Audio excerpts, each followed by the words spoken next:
everyone. Welcome to this week's Product School Talk.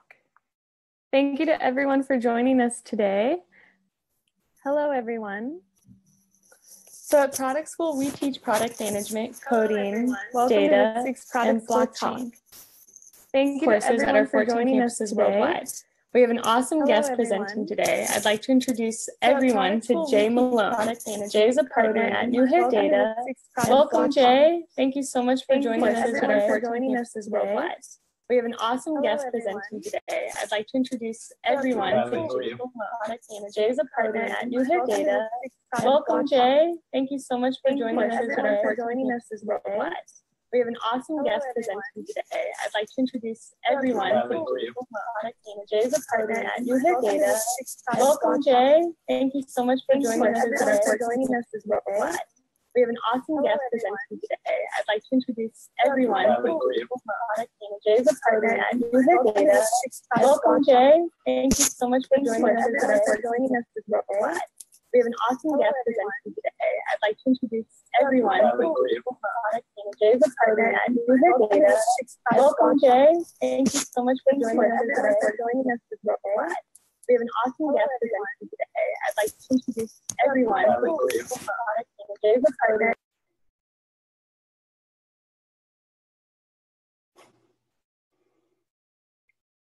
That was craziness.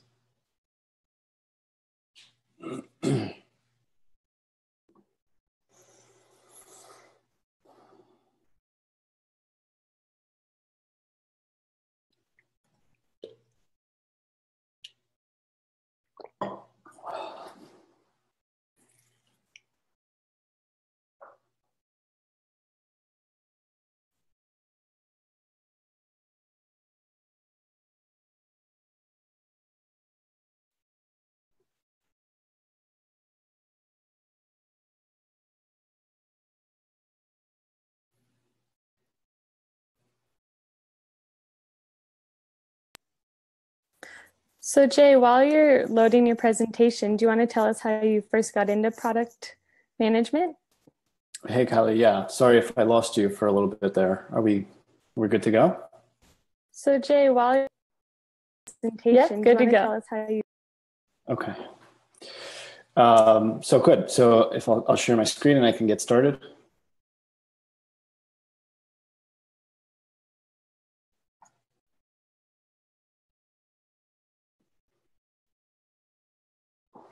Okay, I'll just get going. Okay, so sorry about the technical difficulties, everybody. Hopefully you can hear me okay. Today I'm going to talk to you a little bit about our story at New Haircut and our journey toward building successful products and doing it with a little bit of speed with the help of specific tools like design sprints, where I'm also going to talk about a couple other things as well. So a little bit about us. So I'm one of the partners at New Haircut. New Haircut is a digital product studio. So we work with companies that are either trying to build entirely new solutions from the ground up, or more often they're asking us to come in and help them improve existing ones. But that's been a bit of a journey. So our story started 8 years ago, where a lot of the things that we were building were elegant and artistic and looked well and looked great and were well engineered, but almost consistently a lot of the time the users that would go onto those products and use them were either using them the way that we didn't intend on them to be using them, or they wouldn't use them at all. And so with those companies that we were helping, they would either go out of business or they would fail altogether if they were startups. And so that was a big problem for us, and we set out a couple of years back to understand how we could improve this process for both for ourselves in the business that we're in as a service provider of product development, but as well as for the companies that we're supporting. So right around that same time was when Google Ventures came out with something called a design sprint, which I'll spend a little bit of time talking about later. But it helped us to really kind of close the gap to understand how to create something that's user-centered. And it shifted our attention away from all the other pieces of delivery and into really some of the other crux of the process, which is more of discovery. So I'm going to spend a little bit of time talking about that today. We've got about 25 minutes. I should be talking for 10, 15 minutes, and then we'll leave time for questions. So what our journey kind of looked like was when we first got going with building products, a lot of the things that we would do tended to last for 6 to 12 months, right? So a company would come to us and say, please help us with this new product. And the thing up front that we would do was really kind of clunky. It was really, all the discussions were around solutions. So as an agency, and not being inside of a company, traditionally you're handed an RFP that you're asked to work through and think about. But even beyond the RFP and the proposal stage, once you got into actually talking about building the product, all the discussions, again, still stayed centered around the solutions, because a lot of these people and companies and teams had been thinking about what they wanted to build for months or sometimes even years. So all the discussions stayed centered around answers and solutions. They would write up specs, they would share wireframes, and we thought it was our job to just take those and build them. And so we would spend a bit of time up front talking about those solutions, and then we'd spend all the rest of the time in delivery. And 6 or 12 months would go by, and like I mentioned earlier, a lot of those products would ultimately fail. So the thing that shifted for us was we understood that if all the discussion up front was spent around solutions, then no one was coming into it with a creative mindset. No one was really thinking about innovative new solutions. And the way that we changed that paradigm is kind of captured by a pretty well-known quote, which is to fall in love with the problem and not the solution. And this has been said hundreds of times by lots of different people, but it really changed our mindset in terms of what could be done. So most of what I'm going to talk about today has very little to do with improving your design process or your development process. Most people default to wanting to talk about Agile as the silver bullet that can cure all product development process. But again, that's focused entirely on the delivery aspect. And then the other really confusing topic is around MVPs, which really good thinking by people like Steve Blank and Eric Ries, but I think many companies have misused MVPs to just be the first version of their product that they spend months building until they go out and actually learn something and talk to their users. So I'm not going to spend any time at all talking about this because this is all the delivery side. So what changed by us focusing on our problems, we moved from a process that looked something like this to something that looked more like this. So instead of just talking about solutions, we really tried to understand what real discovery meant. And the design sprints from Google Ventures, again, I'll talk about that in a sec, but design sprints was the tip of the iceberg for us because it was this really well-structured design thinking framework that we could understand how to build empathy for users, how to prototype for them, how to learn from them, most importantly, and bring all of those insights into the products that we could then talk about. So we didn't really talk about solutions until maybe weeks or even a month after we had really identified a user-oriented problem.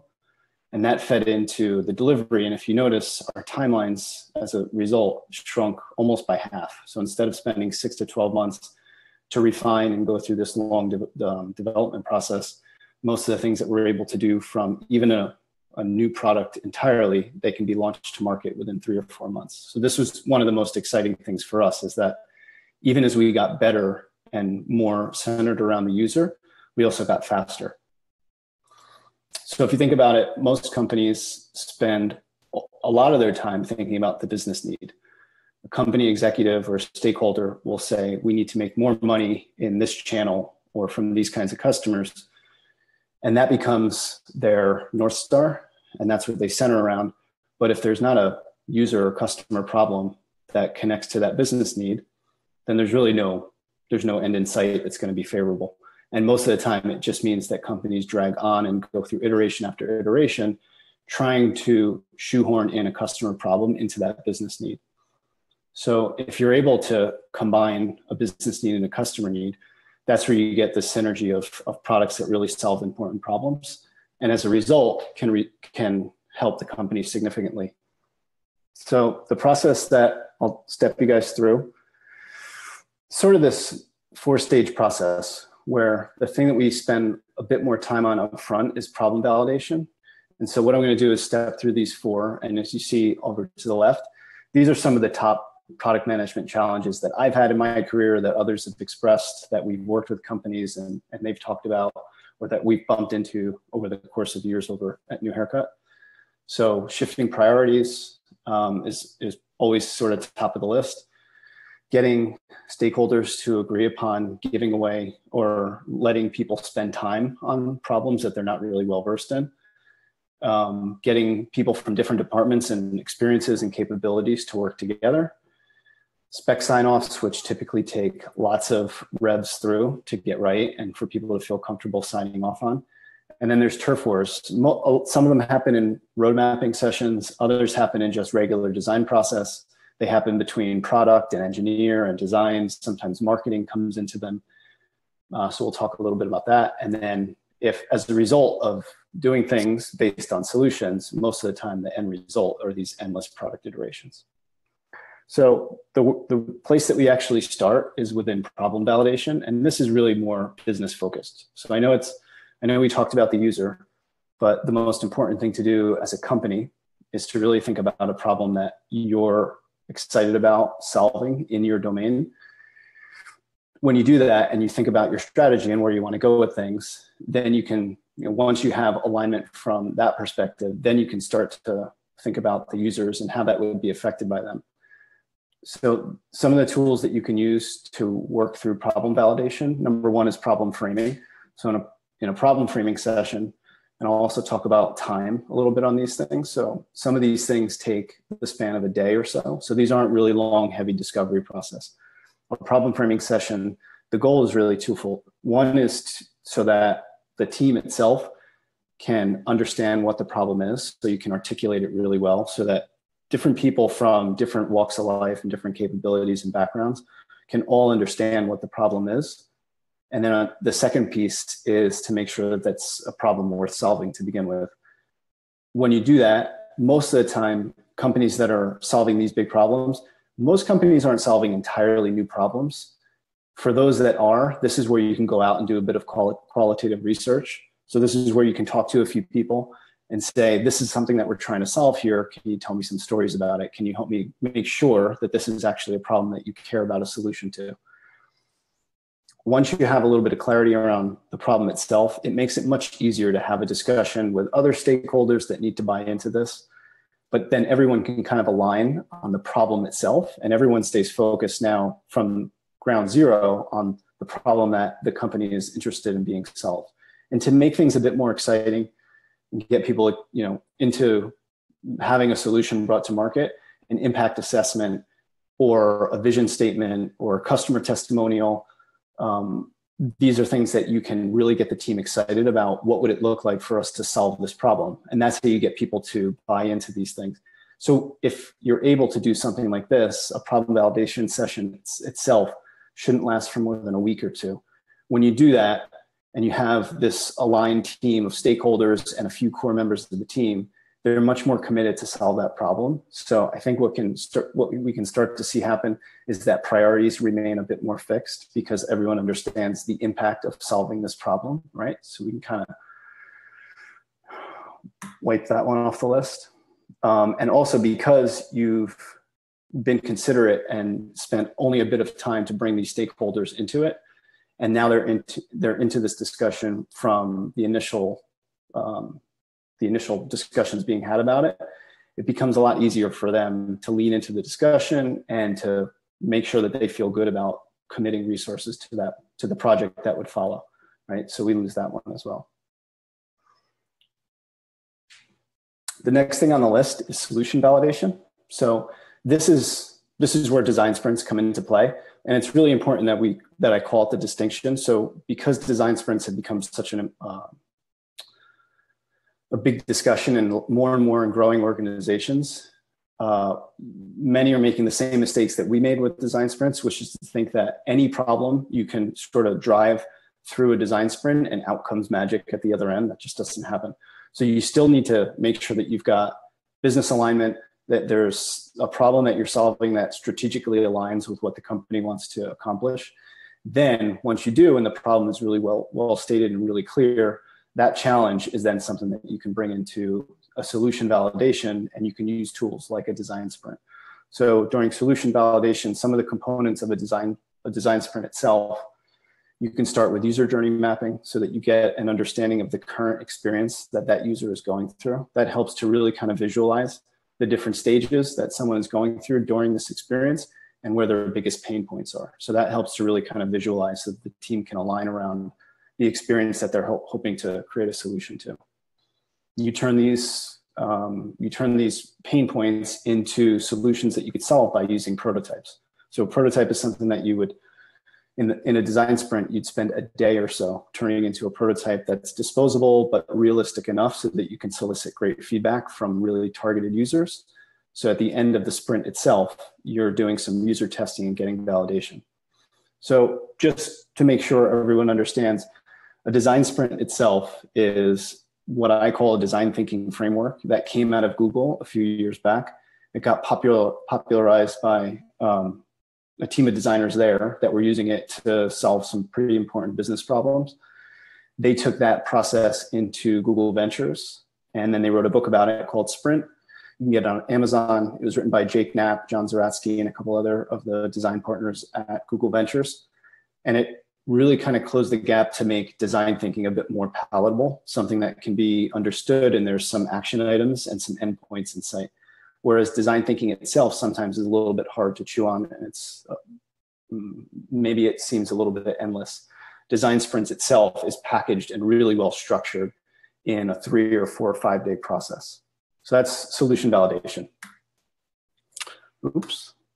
And because a design sprint itself has multiple people from just similar to the problem validation session itself, but the design sprint really brings in different functions from marketing, whoever is ultimately in charge of the product itself. Typically, this is where you guys come in, a head of product, a director of product, sometimes a product manager. You bring in your designers, your engineers, if we're talking about something that's digital or technology enabled. But then you also have your customer success people, those people that are closest to the customer and can really be voice of the customer in that session. Right? And you have all these different people in this session. And because of that, because you're all working together through that solution, this helps to knock off the list of really struggling to get a cross-functional team to collaborate together.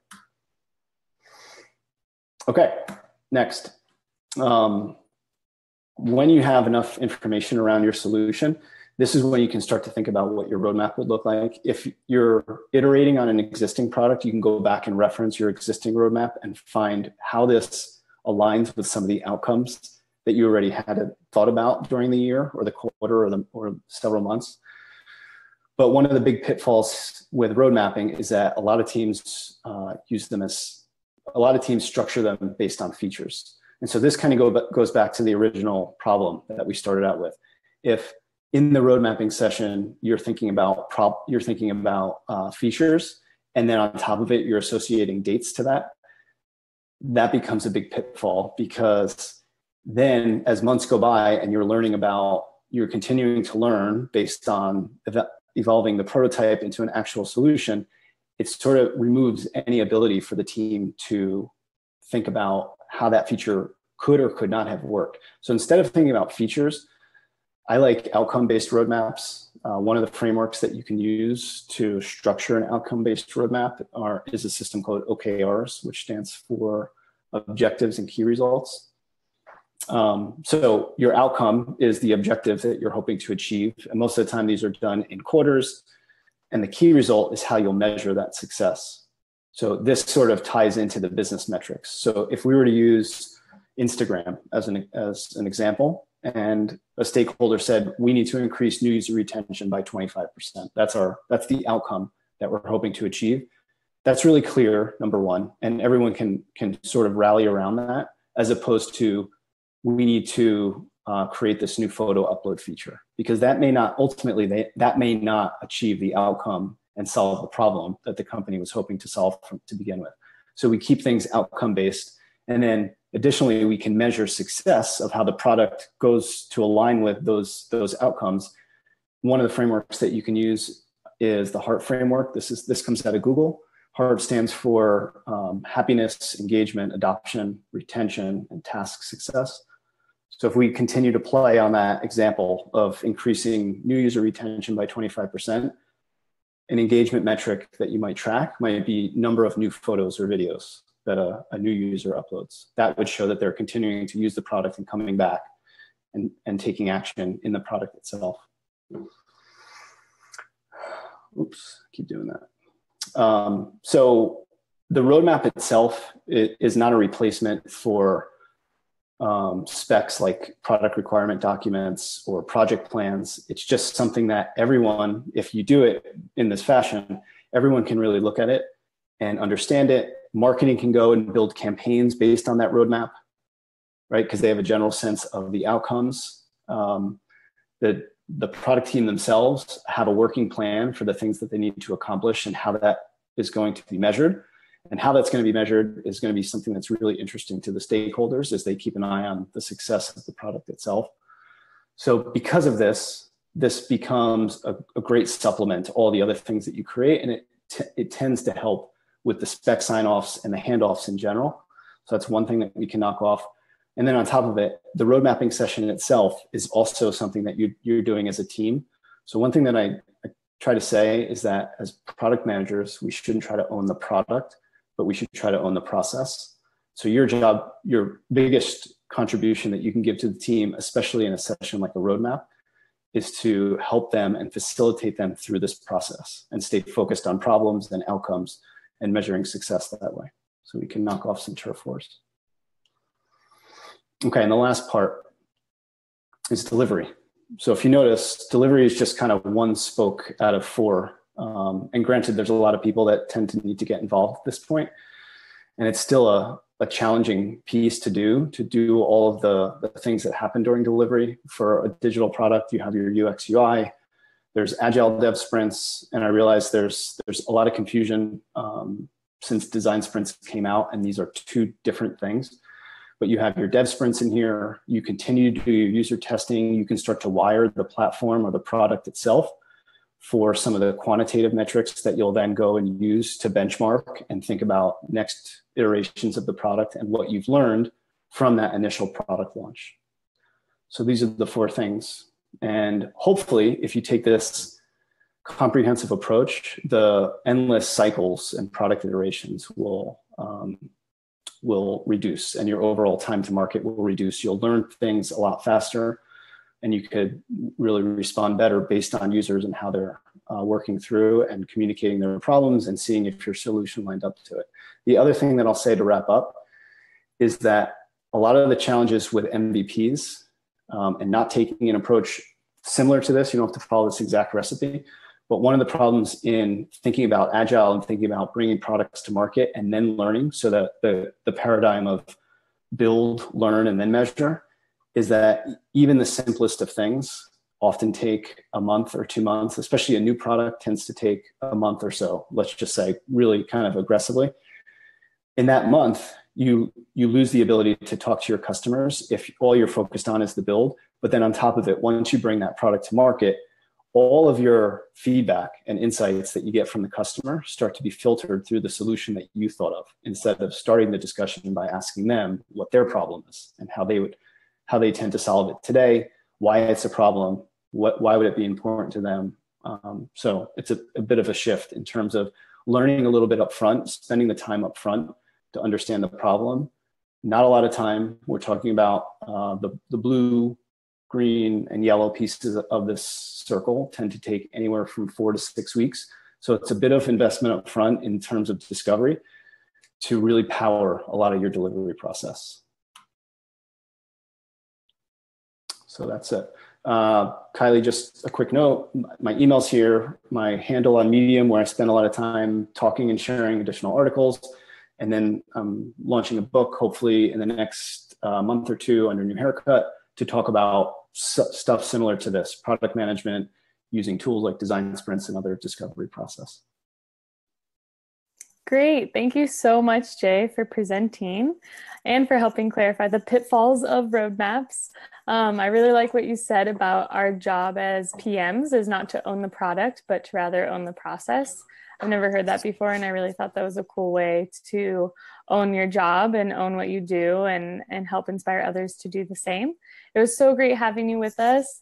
Thanks to everyone for participating and asking these questions. So I really want to the first question we have, Jay, is from Brian Vent, and he says, is there a recommended background link for UX metrics, parentheses, heart? Is there a recommended background link for UX metrics? A quick Google search will probably result in millions of searches for heart, and there's a lot of great examples.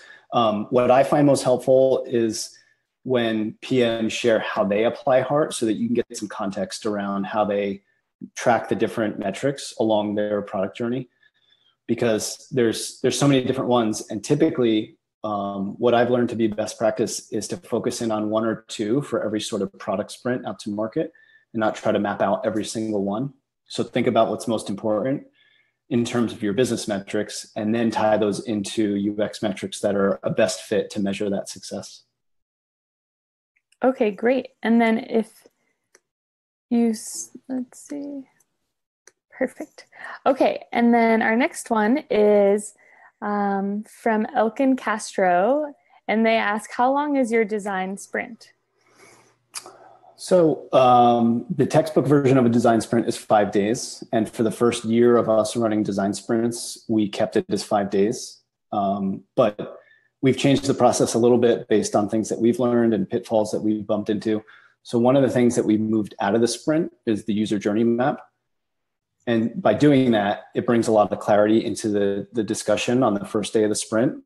It also has the added benefit of sort of speeding things up because you've taken certain pieces out. 5 days is also really challenging, especially for larger companies where stakeholders are coming from different parts of the world. Most of the sprints that we run these days are 3 to 4 days as a result of some of the modifications we've made. The user journey map leading outside of the sprint is one of them, and there's a few other things that we've done. Great. Thank you so much. Yes. And then Brian, who had asked the previous question, says, awesome. Thank you for the insight about being on Google. So that's great. We have a Cindy Fong who asked, is it possible to get a copy of these slides? So perhaps she could email you or something if that's something you're comfortable with.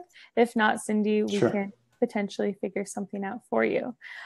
Great. So we have a lot of great questions, but I always want to ask this, and I love hearing the different responses over the last month of being the events director. I've got to go to some really cool events in person and online. And I want to ask you, Jay, what is your favorite part about being a product manager? Like, what brings you joy in your job? Like, what brings you absolute joy? Why do you do it? Why do you love it? Well, actually, the way that I want to answer that is, so we've done some. We always kind of do some analysis on the type of personalities that we have in New Haircut, and I was listed as a questioner, which means I'm not exactly a big pain in the ass, but I always want to know why. So the biggest thing that I like is that instead of having a discussion about ego and opinions, I like that if you can use some of these tools and you can bring the user into the center of the discussion, you really get people to stop and pay and focus more in on what's most important, which is making the user excited and eager to use the product. So that for me has been the biggest relief. Maybe not the thing that I'm most happy about, but the biggest relief of not having arguments over what I think is right versus what you think is right, but it's really what the user is going to use and appreciate the most. That's awesome. Thank you so much. Yeah, so a lot of the questions we have are asking about sharing your slides. People loved your slides. So I was wondering maybe the best way to share, as Nasser asked, maybe you just send them to me, Jay, and then if you feel comfortable with that, I can just post them on our Slack channel for people to kind of get to spend more time with. I think that's great. And then Elkin had a follow-up question about, do you always prototype at the end of the sprint? Great question. Not always. So you wouldn't prototype if during the sprint you realized that you were going down a bad path and that you had sort of invalidated that there was a need to spend the time prototyping. Otherwise, the prototype is the tool that you use to learn. And that is the biggest goal of the sprint, to learn and understand. The prototype helps you build that, helps you sort of let the user that you're trying to learn from immerse in the experience that you're trying to replicate for them. Great, thank you so much. And then the second part of my personal question to our speakers is I love knowing what brings you the most joy and your favorite parts of the job so people can kind of begin to tangibilize, I don't know if tangibilize is a word, but begin to make it more tangible for them to grasp what it's like a day in the life of a product manager.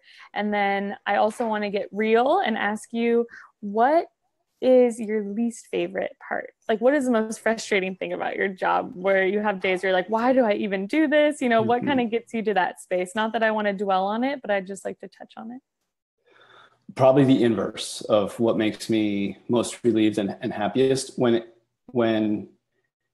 it's really impossible or nearly difficult to talk people off the ledge, because what you have to understand as a product manager is that you want to do things the right way, and you keep the user front and center in sort of your radar. But a lot of the people that you're going to be working with, they've been thinking about this problem for months and years. They've been living in the industry.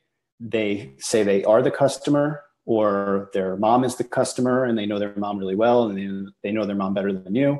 And you should just listen to them because they know this space inside and out. Hopefully some of the tools that we talked about today help you to kind of broach that discussion a little bit better. But when people aren't willing to do that and really just kind of want to plow forward with building features and products, that is the most frustrating, because you know, in the end, the best case scenario is that you're going to lose a lot of time refining or even rebuilding. And in the worst case scenario, you're going to run out of time or money, or people are just going to kind of close up and not be as creative, because you're just really kind of hammering them over the head about what you want them to build. Oh, great. Well, we have other questions, but we can't get to all of them today. So I just wanted to thank you again, Jay, so much. It was so great having you with us. Thanks to everyone for participating and asking some really great questions. To get more info on any of our courses and upcoming events, just go to productschool.com. We have 14 locations worldwide, 12 in the US, San Francisco, Silicon Valley, Santa Monica, Seattle, Chicago, Denver, New York, LA, Orange County, Austin, Boston, Boulder. We even have Toronto up in Canada and London in Europe. So if you're located near a campus, make sure you just stop by one of our weekly events every Wednesday and Thursday. We're also on Twitter and Facebook and Slack. And yeah, just look up Product School and I'm sure you'll find us there. Hope you enjoy the rest of your day. Bye. Thanks, Jay. Thanks, Kylie.